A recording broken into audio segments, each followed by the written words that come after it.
New day, new chapter. So last chapter, we got to see the origin of Legacy and Jack's friendship when they met when they were kids. I thought it was interesting. Beastars has a way of bringing up very real topics and issues that plague society, not just in their world, but in our world.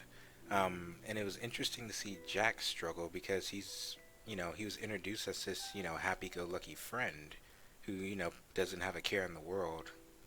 Pretty much like the best boy.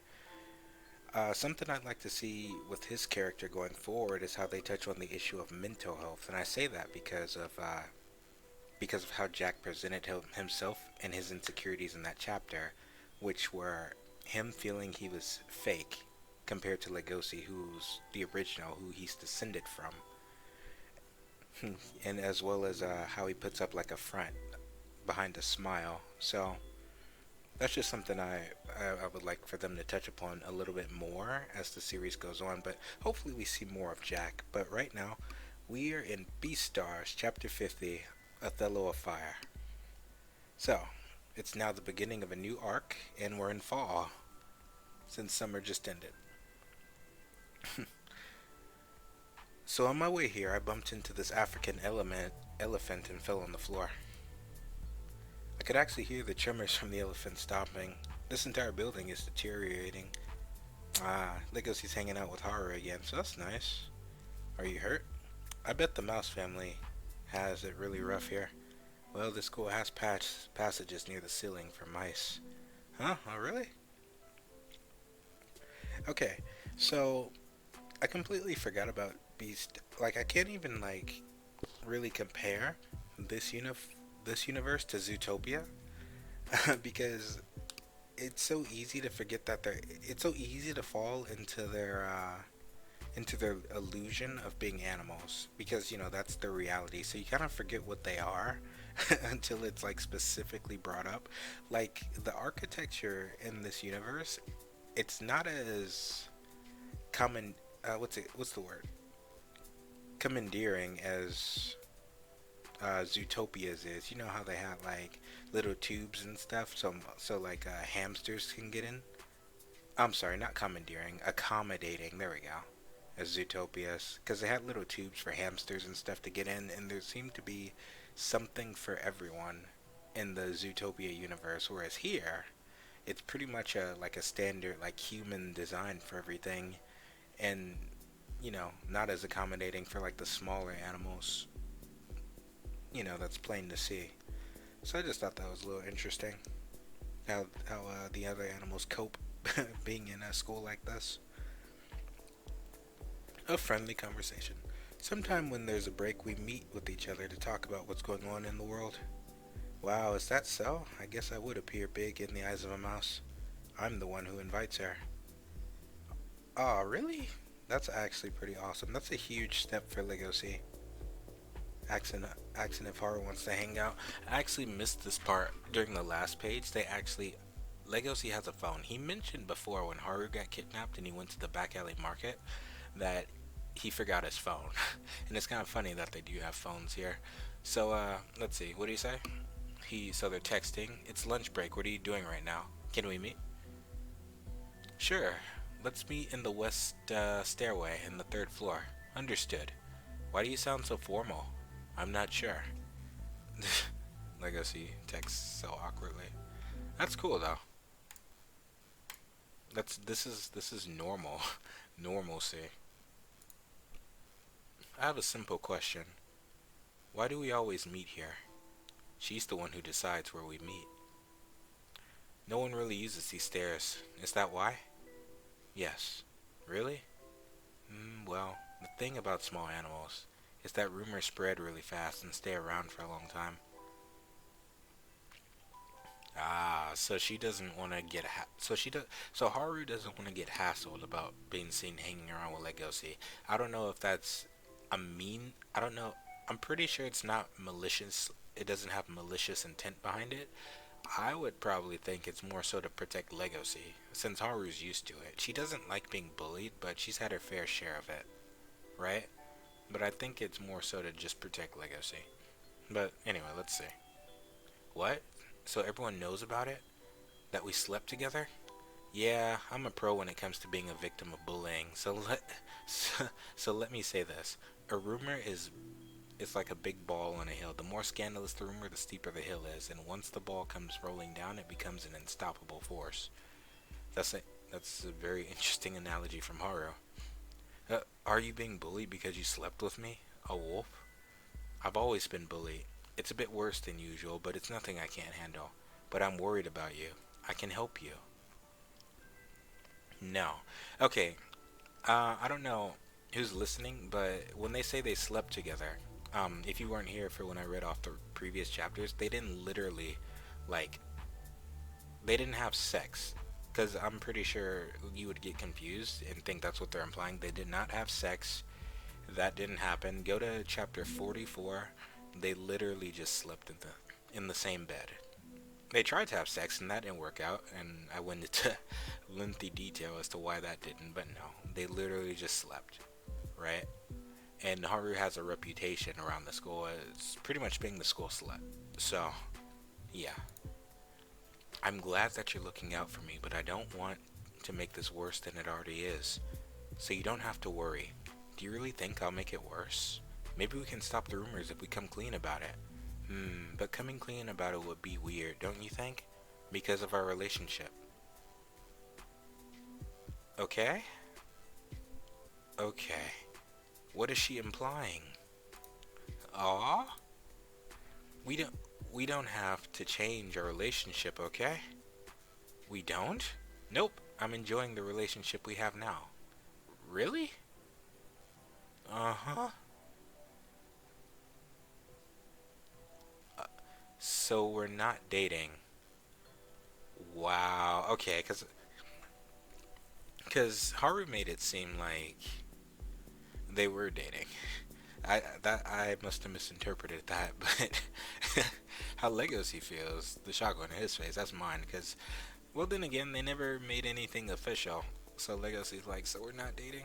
I don't understand. This is a bit too complicated. Maybe I'm not suited for romance. All we do is text each other and talk on occasion, but that's enough to drive me crazy. I definitely shouldn't say this out loud, but Haru hasn't been in good spirits lately. She must be worried about Loui, because this whole time, I'm also worried.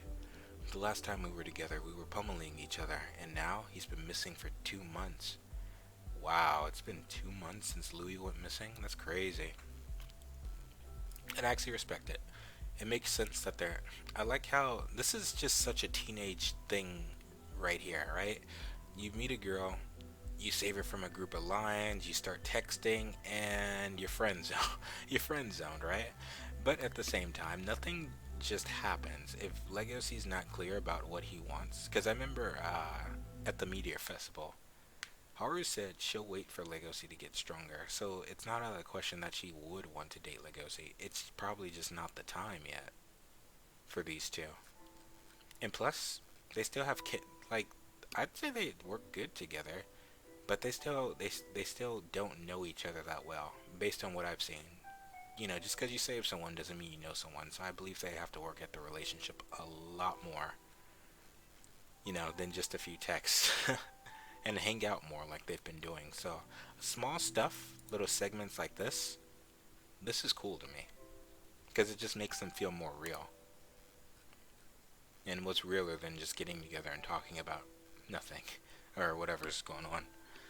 But, and plus, I mentioned before, and even Legacy just mentioned that she still had a thing for Loui, right? Haru still loves Loui. And I mentioned that the relationship was quite one-sided, with Loui being closed off and not really reciprocating Haru's affection outside of the physical. Whereas she's getting what she wants from Legacy, being there, being there physically and emotionally for her. So I don't know. They're kind of lean on each other just a little bit, and it's nice to see that Haru's strong in her own way. Something that Legacy has no idea how to handle. And I like the little flashback right here of him like, I'll get stronger, how he remembers it. I'm completely going against what I said. That night in the Meteor Festival. I've been looking for Loui ever since that night, but I haven't found any clues. I want to make everything right so I can have a proper relationship with Haru, but right now it feels like a pipe dream. Legoshi leaves, he opens the door. Oh. Oh, he's going to the bathroom. Oh. Hey. Oh, wow. Wait, that's Loui. There he is. Loui was in the bathroom and he just walks by like nothing happened. It's been 2 months, bro. What? Exactly. Thank you. What? Loui! Long time no see, Legacy. No kidding. What? Why? When? I came here last night. The house mother and the teachers already know about it. He just walks in like nothing happens. Last time we saw him, he was with a group of... He was confronted by a group of lions. Presumably about to be eaten. What happened there?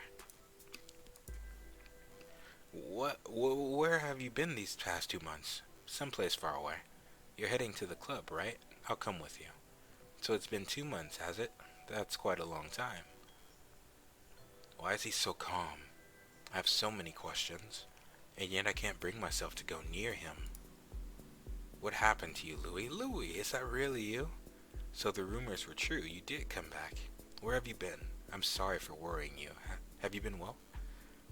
Worry doesn't even describe it. We couldn't focus in our practice at all. Loui. I like how Juno's looking, because I think Juno was the last person to see Loui. And then there's Bill. I wonder how... Actually, yeah.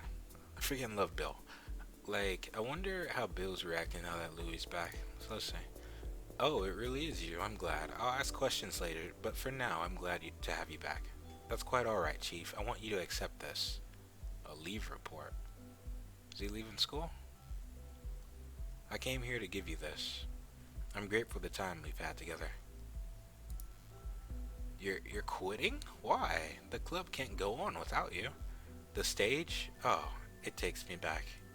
I stood on that stage, basked in the artificial light. While I stood on that stage, I would enchant the audience with my acting while they awaited my downfall. I can still see them now. He looks at Legoshi. How the tables have turned, Legoshi. Do your best to struggle in the shallow light. I am going to fight my battles differently. What does he mean by that? Legoshi, I don't know why he says that. I think he because Loui was there that night. He came in late, but he was there. So he's probably referring to that night he saved Haru, because that day is what damaged Loui the most. The event with the mayor, Legoshi confronting him, his inability to do anything about it. No, not his inability, his refusal to do anything about it. Like, just society got to Loui, so I'm wondering what's gonna happen next. He says that's fake light, right?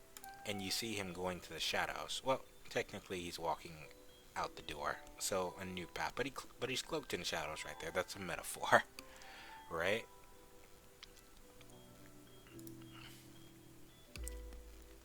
And I like how Bill's the one to call his name.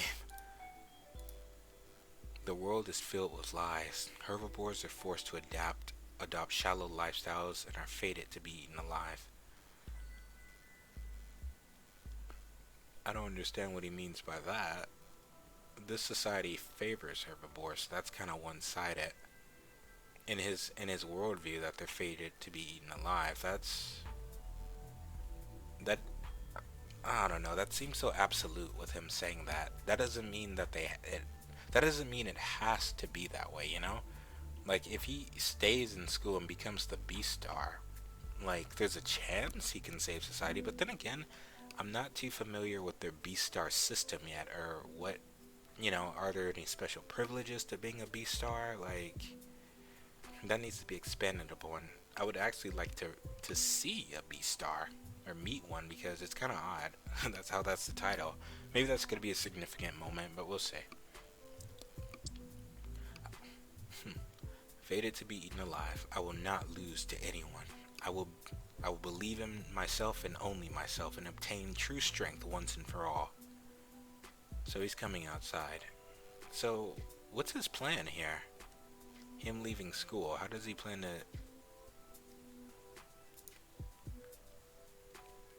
What battle is he gonna fight? Oh my god.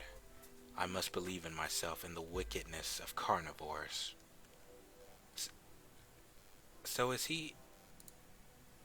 Good work, boss. We'll drive you to the hideout.